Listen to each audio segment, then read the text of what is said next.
Quand on joue avec des stars, faut savoir les choyer, les bichonner. Vous en avez joué avec beaucoup de stars, avec des attaquants qui ont marqué plein de buts, Ruud van Nistelrooy, Didier Drogba en sélection, bref, pas mal d'individualités qui savaient faire la décision dans les matchs. Et puis avec Sadio Mané, on ne sait pas pourquoi à chaque fois, en tout cas je pense que quand on est sénégalais, on doit être un petit peu frustré, Jürgen Klopp le sort toujours en premier parmi les joueurs du secteur offensif. Et là justement, en sortant face à Villarreal, on a senti quand même qu'il n'était pas très content. Comment on gère ce genre de situation? Parce que clairement, on sent quand même qu'il y a une frustration. Alors il y a toujours ce duel un petit peu à distance avec Mo Salah. Vous comprenez un petit peu cette frustration? En tout cas, ce qui semble être une frustration aujourd'hui? Oui, je peux la comprendre. Après, je pense qu'en interne, et on voit là Jürgen Klopp qui le serre dessus dans ses bras et qui parle avec son joueur. Le plus c'est plus important, très en interne, là, parce que du coup, tout le monde le voit. Non, je dis après, en interne, je pense que ce qui est important en interne pour Jürgen Klopp, c'est de pouvoir communiquer avec son joueur et lui expliquer sûrement les raisons de ses sorties. Parce que je rejoins Fousseni sur ce qu'il a dit. Évidemment, je pense qu'il y a aussi de la gestion d'effectifs et donc de son joueur, qui est l'un des joueurs les plus importants. Donc, c'est peut-être la raison pour laquelle il le fait sortir. Vous savez, hein, aujourd'hui, au plus haut niveau, les joueurs ont des GPS, on voit leur forme du moment, sur les entraînements, etc. Et puis, il faut rester dans une certaine jauge. Donc, peut-être que pour tirer le meilleur de Sadio Mané, c'est cette gestion-là qu'il faut. À la place de club, vous le faites sortir. Moi, je me souviens que même si Léo Messi et Cristiano Ronaldo jouent 150 matchs, les entraîneurs ne les faisaient jamais sortir. Il y en a un qui ne fait jamais sortir, c'est Mo Salah. Pour lui, c'est Salah. Parce que je pense qu'il peut... Je pense que dans sa tête, dans la tête de Klopp, Salah peut à tout moment, même cuit, même fatigué en fin de match. Mais pas Mané. Tout moment, il peut faire un coup de pas patte. Mané. Il est encore plus génial, si j'ose dire. Mané, c'est une pile atomique extraordinaire. Il a un jus fantastique. Salah, il a en plus un pied, il peut tout faire. Il peut faire une passe, il peut tout faire, Salah. Ouais, ils sont pour moi, il est un peu seul, je trouve, Salah. C'est proche. C'est-à-dire qu'à gauche, Jota, on l'a vu jouer à gauche, on a vu Mané, et là, il y a Luis Diaz. Salah, il est à droite. Il n'y a pas beaucoup de concurrence pour lui. Donc, Mais moi, si j'ai mon meilleur joueur, je ne le fais jamais sortir, non? Ouais, bah c'est Salah, donc, dans l'esprit de Klopp. Non, mais clairement. Oui, c'est Salah dans l'esprit de Klopp. Oui, ça peut être ça. Et puis c'est vrai qu'il y a des données qu'on n'a pas. C'est vrai qu'on analyse ça comme ça à vue. Mais qu'il ne soit pas content de sortir. Il n'y a aucun joueur qui est content de sortir. Après, qu'il ait le sentiment qu'effectivement, que ce soit souvent lui qui sorte, c'est aussi possible. On a un championnat en première ligue qui est juste dingue. Ils sont à un point, comment ça s'appelle, des Citizens. Donc ça va batailler jusqu'au bout. Il aura besoin de lui jusqu'à la fin de saison. Ils peuvent tout rafler cette année quand même, Liverpool. Donc je pense qu'il a beaucoup à faire. Il a besoin d'un Mané frais. Et c'est vrai qu'il y a des données qu'on n'a pas, effectivement. Donc les GPS et ceci et cela, parfois les joueurs sont proches d'une blessure sans le savoir. Il peut avoir une gestion. Mais je comprends sa frustration, oui. Et c'est possible que, effectivement, dans la tête de Klopp, mais encore une fois, ce sont des hypothèses, que Salah soit son numéro 1, parce qu'il sorte un peu moins, mais peut-être que justement, sur les données GPS, peut-être que sa VMA est si plus importante et qu'il est loin d'une blessure aussi. Donc on peut faire, voilà, il y a beaucoup d'hypothèses finalement. Là, certain Sadio Mané, qui a un petit peu le couteau suisse dans cette équipe de Liverpool. Alors quand il est arrivé chez les Reds, il jouait à droite. Finalement, avec l'arrivée de Mo Salah, il s'est retrouvé à gauche en tant qu'ailier. Et puis, avec l'émergence de Luis Diaz, aujourd'hui, Jürgen Klopp l'utilise un peu plus en position d'avant-centre. Alors, est-ce qu'aujourd'hui, il a encore marqué, on l'a vu face à Villarreal, est-ce qu'aujourd'hui, on n'a pas le meilleur Sadio Mané dans cette position de numéro 9, entre guillemets, encore une fois? Il est plus fort dans cette position, José, vous qui n'avez pas votre langue dans la poche. Est-ce qu'il est plus fort? Est-ce qu'il est meilleur dans cette position d'avant-centre? Ou alors, non, vous le préférez sur un côté? Il est plus décisif, il a un registre différent. Il a joué 10 fois à ce poste-là, donc c'est 9 buts. Donc il est très efficace, prolifique, il est juste. On voit aussi que sa relation avec Salah aussi, donc elle est intéressante. Il y a une vraie connexion, donc là aussi, avec les deux joueurs. Après, non, ça valide surtout que c'est un attaquant complet. Il peut jouer effectivement de ses qualités de vitesse sur un côté, mais dans la surface, parce que c'est pas facile, justement, parce que dans la surface, c'est un autre registre. Il faut sentir les coups, il faut avoir le geste juste, il faut se créer des opportunités, se libérer du marquage dans des petits espaces. Et il le fait bien. Donc ça montre surtout qu'il a une palette qui est très large. Après, ça va dépendre effectivement de l'adversaire, de comment Klopp veut l'utiliser ou pas. Mais c'est un joueur qui peut jouer partout sauf en attaque et qui fait des différences. Qu'il soit sur un côté ou dans l'axe, c'est un joueur qui va vous provoquer des équilibres. Et ça, c'est intéressant. Et par sa variété, notamment dans l'axe, et c'est pas un point d'ancrage, c'est pas un point fixe. C'est pas l'attaquant qui reste là et qui sert justement à ce que le bloc remonte et qui fait. Non, lui aussi, il va aller dans les espaces. Et avec les 3 de devant, c'est 3 joueurs très rapides. Il y a une forme d'alchimie entre les 3 et ça fonctionne très bien parce que malgré tout, il a cette volonté actuellement de se recentrer dans l'axe. Il est omnibulé par le but.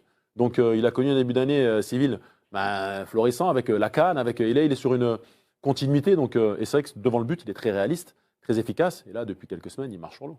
Vous parlez de ces statistiques justement flamboyantes depuis le début de l'année, on va les voir. Vous parliez justement de ces 10 derniers matchs avec 9 buts inscrits. Sur la saison, c'est 20 buts et 2 passes décisives. Il délivrait quelques caviars, mais c'est vrai qu'il est devenu un peu plus buteur. Il a 30 ans, Sadio Mané, il les a eu ce mois-ci, au mois d'avril.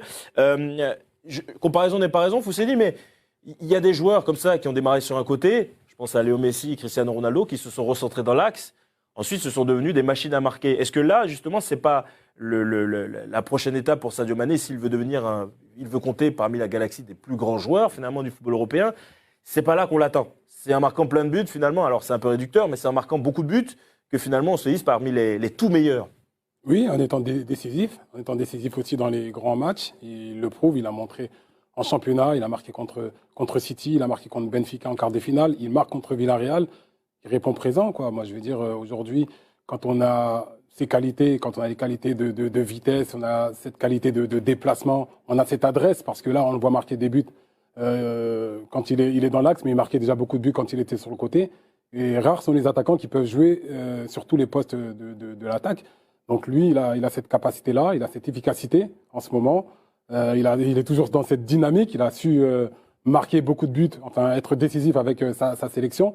Et pour moi, aujourd'hui, c'est tout sauf une surprise de le voir à ce niveau-là. Ça buzz direct. Dès qu'on dit Sadio Mané, ça fait partie des mots-clés avec café et millefeuille sur les réseaux sociaux. Mon cher Isaac, oui, alors qu'est-ce que ça dit à propos de Sadio Mané chez nos amis les internautes? Beaucoup de choses. Déjà, on loue ses qualités. Harley qui nous dit qu'il est très fort et ses caractéristiques lui permettent de jouer à plusieurs postes. Comme nous dit Amey également, il est meilleur partout, tout simplement. Serge qui nous dit cette position semble encore plus faite pour lui. Alors Ismaël loue aussi également la connexion finalement avec Salah, avec ce poste un peu plus axial. On les voit davantage combinés selon lui. Et IB nous dit également que lorsqu'on l'a vu sortir, on a vu que Liverpool était peut-être un peu moins dangereux que lorsqu'il était sur le terrain et en pointe. Donc bref, tout le monde semble assez unanime quand même pour dire que Sadio Mané dans l'axe, c'est quand même quelque chose qu'il faut voir encore et encore, même si je vois quelques commentaires qui disent qu'ils le préfèrent, qu'ils le trouvent en tout cas plus à l'aise sur le côté. Philippe, vous qui êtes un habitué de la Première Ligue, un amoureux du championnat anglais, vous savez qu'à Liverpool, les anciens ne sont jamais bien loin, à l'image de Jamie Carragher, ancien défenseur des Scousers. Et regardez ce qu'il a déclaré à propos de Sadio Mané. En parlant de Luis Diaz, qui est donc arrivé récemment du côté de Liverpool, est la première personne qui a mis Sadio Mané ces 4 ou 5 dernières années sous une vraie pression pour son poste. Sadio Mané joue parfois au poste d'avant-centre en raison de la pression de Diaz à ce poste. Et ça me fait penser que sur les derniers matchs, le premier finalement qu'on fait sortir du terrain à chaque fois qu'on procède à un changement, que Jürgen Klopp procède à un changement, c'est Sadio Mané.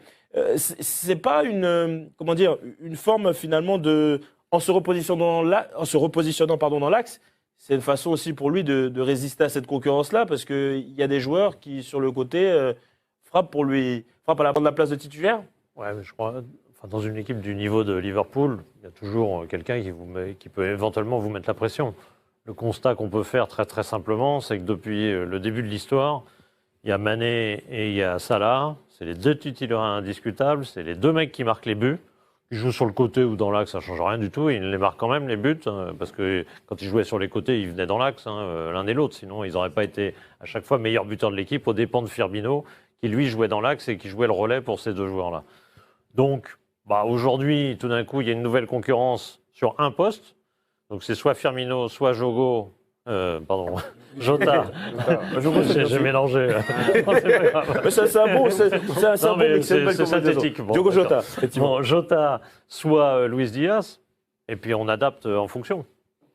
Franchement, moi, ça me choque pas du tout. Je veux dire, c'est des attaquants. Quoi. Oh non, on n'est pas choqué non plus. Mais des vrais attaquants. Si Salah, il faut qu'il joue avant-centre, il joue avant-centre. Non, on n'est pas choqué non plus, mais c'est vrai que c'est un changement avec notable. l'Égypte, il a joué avant-centre. Le seul problème, c'est qu'il joue dans une équipe qui balançait que des longs ballons.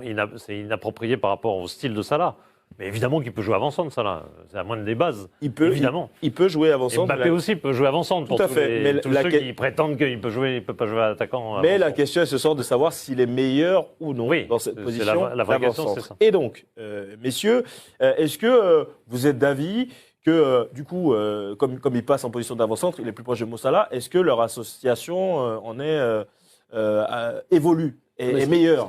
Ce qui est intéressant par rapport à la question, c'est que, sans y répondre directement, mais au moins, à ce poste-là, il n'est pas handicapé. Je veux dire, il n'est pas handicapé. Le fait de démarrer effectivement une rencontre au poste à l'avant-centre, ça ne l'handicape pas. Parce qu'effectivement, c'est une zone dans laquelle il est plus dans la zone de vérité, dans la zone décisive, il est plus régulièrement. Mais même s'il est avant-centre officiellement, on va voir qu'aussi il se décale. Hein, il n'est pas non plus. Encore une fois, c'est pas un avant-centre, c'est pas le numéro 9 type qui se contente de rester justement devant et qui sert de pivot. Pas figé. Donc exactement, il est pas figé. Donc Quand il joue on malgré a tout l'un sur de ses ses meilleurs qualités. joueurs, on le met dans les meilleures dispositions. On le met au poste où il est le plus performant, le plus à l'aise, le plus décisif. Il est non performant là. En 10 matchs, 9 buts, je pense que c'est. Donc oui, donc c'est ça. Donc il est meilleur en position de numéro 9. Mais peut-être qu'à ce moment de l'année, c'est pas plus mal, parce qu'il a fourni beaucoup d'efforts, je pense, avec la CAN, avec la répétition des matchs. Et là, il a moins d'efforts défensifs à faire. Quand il est dans un couloir, on le voit beaucoup défendre avec les latéraux. Surtout qu'il a Robertson souvent Ah oui, ou qui Alexander monte qui monte beaucoup. Et il fait des énormes courses à haute intensité. Et là, on a vu, comme à l'image du but qu'il marque hier, c'est un appel, une seule touche pour marquer. Ou parfois, c'est 2 touches. On l'a vu contre City, où il va faire un pressing sur le gardien. Donc, c'est des efforts différents. Et par rapport à la charge de travail, enfin, la charge, on va dire... Donc c'est pour le reposer un petit peu, parce qu'il fait pas mal d'efforts défensifs quand même dans les Moi, matchs. je pense que c'est en un général, joueur Sadio Mané. qui n'est pas avare d'efforts. Mais Jürgen Klopp, je pense, tient compte aussi de tout ce qui s'est passé dans la saison pour tirer le maximum de ses qualités. Et aujourd'hui, on voit que ça fonctionne, puisque dans l'axe, il a moins d'efforts à faire et il arrive à finir Avec la l'action. sélection, il a souvent joué dans l'axe, Mané. On l'a vu jouer avant-centre, on l'a vu jouer derrière l'attaquant, on l'a vu jouer plein de fois dans l'axe aussi. Hein. Non, mais après, en plus, Franchement, par il n'a rapport aucune gêne. aux attaquants qui est actuellement du côté de Liverpool, c'est aussi sur la forme du moment. Donc ça là, Ouais. effectivement, on ne le sort jamais. Mais vous avez Firmino qui est moins bien, Jota aussi qui est un peu moins bien, et effectivement Diaz qui monte en puissance. Donc le meilleur assemblage, c'est celui-là. Mais dans 3 semaines ou dans 15 jours, parce que 3 semaines, c'est quasiment fini, peut-être que ça va changer. Mais